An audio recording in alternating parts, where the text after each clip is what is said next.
Buenas noches, licenciada. Buenas noches a todas las personas que me están escuchando. El día de hoy yo les voy a disertar el tema del tórax inestable. Mi nombre es Mariela Yucra Cerrudo y pertenezco al grupo C de la materia de médico quirúrgico. Empecé. ¿Qué es el tórax inestable? Es un trastorno traumático que se produce cuando tres o más costillas adyacentes se fracturan en uno o más puntos. Esto provoca una inestabilidad en la pared torácica, lo que dificulta la respiración. Las fracturas provocan un mal funcionamiento de la costilla y la pared torácica. Este movimiento llamado paradójico significa que la sección lesionada de la pared torácica se mueve en dirección opuesta a la pared torácica. ¿A qué nos referimos con esto? Este trastorno traumático conocido como tórax inestable también es conocido como tórax paradéjico. Este tórax paradéjico es un término médico que se refiere al movimiento anormal del tórax durante la respiración. Por ejemplo, en un tórax normal, el tórax se expande durante la inhalación y se contrae durante la exhalación. Sin embargo, en un tórax en un tórax inestable o en un tórax paradéjico, el segmento afectado del tórax se mueve en dirección opuesta a la del resto del tórax durante la respiración, como podemos ver en la imagen también. Tenemos la etiología del tórax inestable. Aquí tenemos tres tipos de causas que tendríamos traumatismo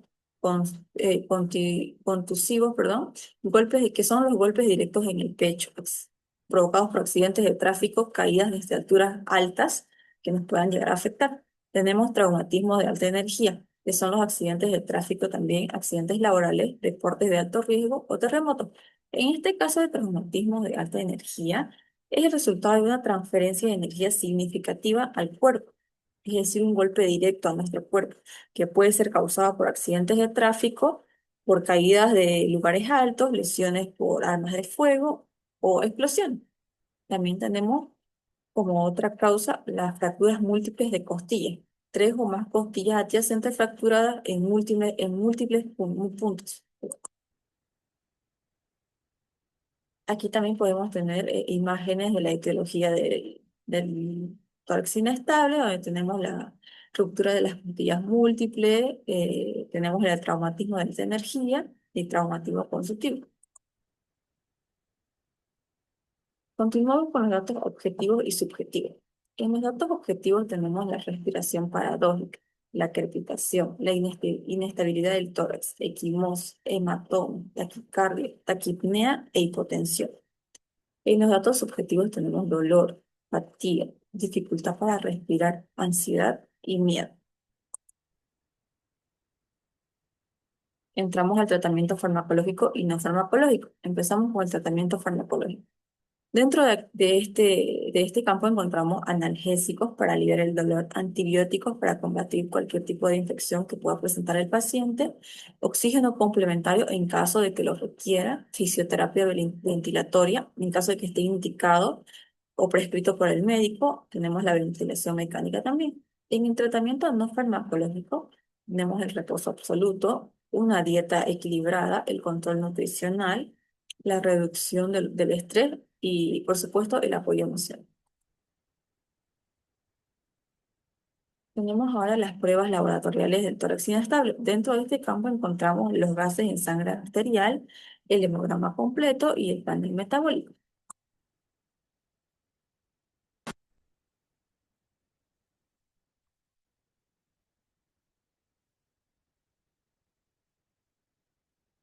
Perdón, continuamos.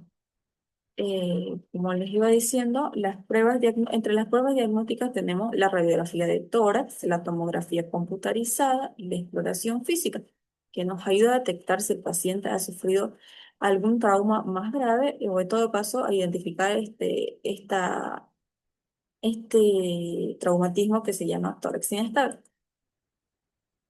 En las complicaciones tenemos la deformidad de la pared torácica, como podemos ver en la imagen, es una deformidad en la pared torácica, tenemos la contusión pulmonar, tenemos el hematórax. Dentro de otras complicaciones también tenemos el neumotórax, el infarto de miocardio y el EPOC, que es la enfermedad pulmonar obstructiva crónica. Tenemos los cuidados de enfermería. Dentro de los cuidados de enfermería encontramos valorar la frecuencia respiratoria y su principio científico sería el tórax inestable compromete la mecánica respiratoria, por lo que las alteraciones en la frecuencia pueden indicar hipoxia o fatiga respiratoria. Observar signos de dificultad respiratoria, el uso de músculos accesorios, triaje intercostal o cianosis. La inestabilidad torácica puede impedir una ventilación efectiva generando hipoxemia. Monitorización de monitorizar saturación de oxígeno, perdón. Permite detectar hipoxia precoz, lo cual es común en lesiones torácicas. Administrar oxígeno suplementario según prescripción médica. Esto nos ayuda a aumentar la oxigenación tisular y reduce el trabajo respiratorio. Colocar al paciente en posición semifowler a 45 grados. Esto nos favorece a la expansión pulmonar y mejora la oxigenación. Controlar signos vitales cada 2 a 4 horas. Esto nos ayuda a los cambios hemodinámicos, pueden indicar deterioro respiratorio o compromiso circulatorio. Evaluar simetría torácica durante la respiración. La respiración paradójica es un signo clásico de tórax inestable. Fomentar respiraciones profundas y tos asistida. Ayuda a mantener la permeabilidad de las vías aéreas y previene complicaciones como atelectasia. Control del dolor con analgesia prescrita. Esto nos ayuda. El dolor limita la expansión torácica, lo cual agrava la hipoventilación. Revisar y asegurar el sistema de drenaje torácico. Evita la acumulación de aire o líquido en la cavidad pleural, lo cual puede afectar la función pulmonar. Entre otros cuidados de enfermería tenemos evaluar el nivel de conciencia. La hipoxia puede alterar el estado neurológico. Vigilar la aparición de hemotórax o neumotórax, que son complicaciones comunes que requieren intervención inmediata. Educar al paciente sobre evitar maniobras de Valsalva puede aumentar la presión intratorácica y empeorar la lesión. Mantener la aspiración endotraqueal si hay secreciones abundantes favorece el intercambio gaseoso al evitar la obstrucción de las vías aéreas. Coordinar con el equipo médico para intervenciones quirúrgicas o soporte ventilatorio. El manejo integral y oportuno puede prevenir complicaciones graves y mejorar el pronóstico. Aquí entramos ya al caso clínico. En el caso clínico tenemos paciente de sexo masculino de 45 años de edad ingresa al servicio de emergencia del hospital japonés tras sufrir un accidente de tránsito. El paciente se encuentra desorientado, pero localiza el dolor. Se le realiza radiografía de tórax, donde se observa múltiples trazos fracturados en arcos costales en el tercer, cuarto y quinto espacio intercostal izquierdo. Atelectasia en proyección del lóbulo inferior derecho. El estado ácido-base de ingreso reveló hipoxemia severa e hipercapnia. Tenemos el pH de 7,39. También tenemos que es compatible con acidosis respiratoria.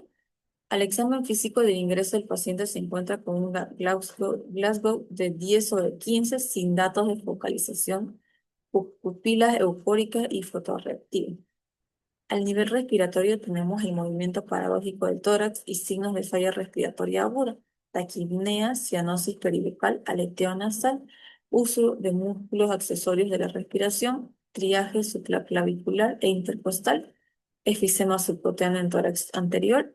Y dentro de los signos vitales tenemos como temperatura 38 grados centígrados, frecuencia cardíaca 130 latidos por minuto, frecuencia respiratoria 26 latidos por minuto, presión arterial 80/50 milímetros sobre mercurio y la saturación de oxígeno del 80%.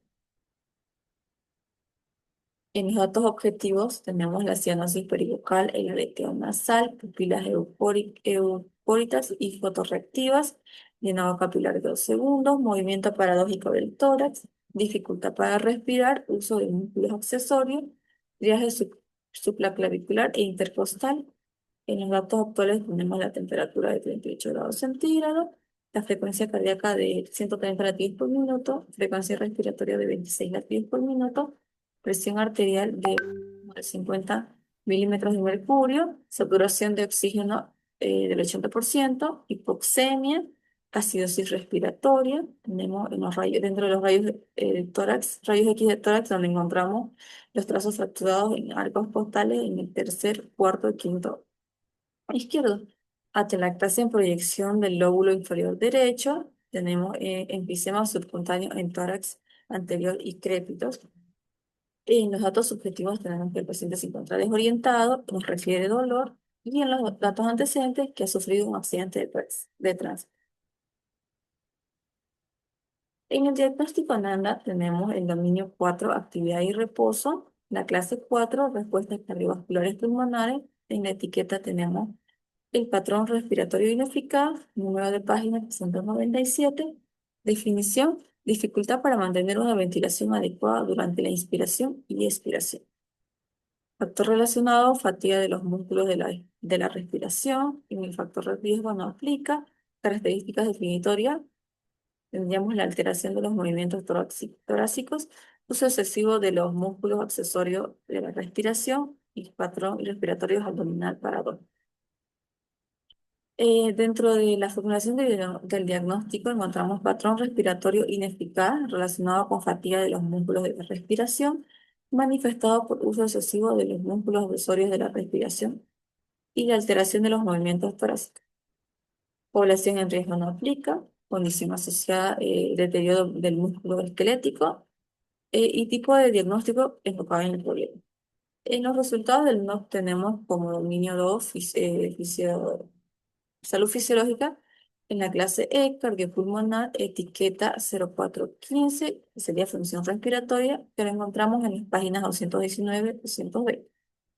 En la definición tenemos el movimiento del aire hacia adentro y fuera de los pulmones, el intercambio alveolar de dióxido de carbono y oxígeno. Eh, dentro, dentro de los indicadores tenemos el 041528 aleteo nasal, el 041 521 atelactasia, 041522 los ruidos respiratorios adventicios, el 041508 la saturación de oxígeno.